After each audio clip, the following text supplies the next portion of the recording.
Welcome friends. উচ্চ মাধ্যমিকের রেজাল্টের আগেই উচ্চশিক্ষা সংসদ গত 30/4/2025 তারিখে পিপিএস বা পিপিআর এর জন্য একটি গাইডলাইন প্রকাশ করেছেন।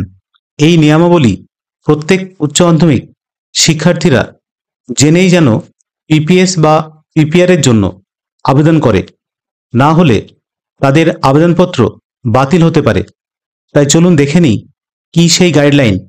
যে সমস্ত ছাত্রছাত্রীরা যদি কেউ রেজাল্টে অসন্তুষ্ট থাকে তাহলে সেক্ষেত্রে পিপিএস বা পিপিআর করে তাদের রেজাল্ট রিভিউ করতে পারেন। পিপিএস অর্থাৎ পোস্ট পাবলিকেশন স্ক্রুটিনি বা পিপিআর পোস্ট পাবলিকেশন রিভিউ এর জন্য আবেদন করতে পারেন। দুরকম পদ্ধতিতে এই আবেদন করা যাবে। এক হচ্ছে তৎকাল ও নর্মাল ভাবে। তৎকালের জন্য আবেদন করা যাবে 8ই মে সকাল থেকে 11ই মে 2025 রাত 11:59 পর্যন্ত আবেদন গ্রহণ করা হবে। আর নর্মাল পিপিএস বা পিপিআর এর জন্য 8ই মে 2025 থেকে 22শে মে 2025 রাত 11:59 পর্যন্ত আবেদন করা যাবে। আবেদন করা যাবে কাউন্সিলের অনলাইন পোর্টালে। উভয় ক্ষেত্রে আবেদন করা যাবে, তার জন্য স্টুডেন্ট পোর্টালে নাম রেজিস্টার করতে হবে। তবে একজন প্রার্থীকে আবেদন পোর্টালে অঙ্গীকার প্রদান করতে হবে যে একই সঙ্গে পিপিএস বা পিপিআর বা আরটিআই করা যাবে না। অনলাইন মোডের মাধ্যমেই উত্তরপত্রগুলির পিপিএস বা পিপিআর এর জন্য আবেদন শুধুমাত্র গ্রহণ করা হবে। প্রার্থীদের এইচএস এর রোল নম্বর এবং মার্কশিট নম্বর লিখতে হবে। অনলাইনে আবেদন জমা দেওয়ার জন্য ফিজ তৎকাল পিপিএস এর জন্য বিষয় প্রতি 600 টাকা এবং তৎকাল পিপিআর এর জন্য বিষয় প্রতি 800 টাকা ধার্য করা হয়েছে। নর্মাল পিপিএস এর জন্য বা পিপিআর এর জন্য নর্মাল পিপিএস এর জন্য 150 টাকা প্রতি বিষয় এবং পিপিআর এর জন্য 200 টাকা প্রতি বিষয় ধার্য করা হয়েছে। পিপিএস সমস্ত বিষয়ে করা যেতে পারে, কিন্তু পিপিআর মাত্র 2টি বিষয় করতে হবে।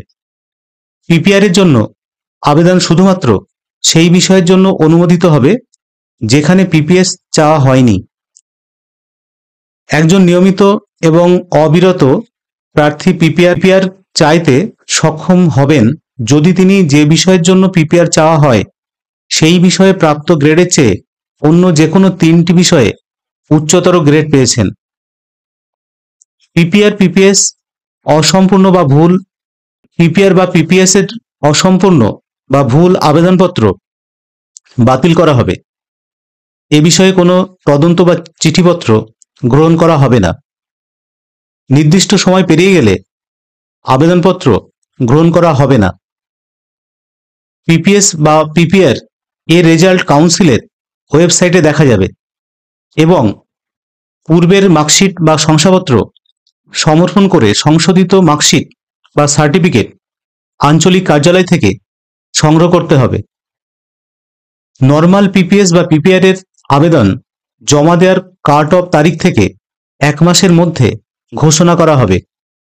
তৎকালের ক্ষেত্রে পিপিএস বা পিপিআর এর আবেদন জমার তারিখ থেকে 7 দিনের মধ্যে রেজাল্ট প্রকাশ করা হবে। প্রার্থীদের পিপিএস বা পিপিআর এর রেজাল্ট যেমনই হোক গ্রহণ করতে হবে। যে কোনো বিষয় যা এখানে বর্ণিত নেই, শুধুমাত্র কাউন্সিলের দ্বারা চূড়ান্ত সিদ্ধান্ত নেওয়া হবে। এইগুলো হচ্ছে বন্ধুরা পিপিএস এবং পিপিআর করার নিয়মাবলী। এটাই সংসদ থেকে একটা বিজ্ঞপ্তি দিয়ে 30/4/2025 জানানো হয়েছে। সুতরাং যারা পিপিএস এবং পিপিআর এর জন্য আবেদন করবেন অবশ্যই এই নিয়মাবলী বা গাইডলাইনগুলো পড়ে নিয়ে বা ভিডিওটি দেখে নিয়ে তারপরেই কিন্তু অনলাইনে অ্যাপ্লিকেশন করতে হবে। এই ওয়েবসাইটে গিয়ে তাকে প্রথমে রেজিস্টার করে নিয়ে তারপরেই কিন্তু স্টুডেন্ট লগইন থেকেই এই পিপিআর বা পিপিএস এর আবেদন করতে হবে কাউন্সিলের পোর্টাল থেকে। যদি ভিডিওটি ইনফরমেটিভ মনে হয় তাহলে অবশ্যই লাইক এবং শেয়ার করবেন। ধন্যবাদ।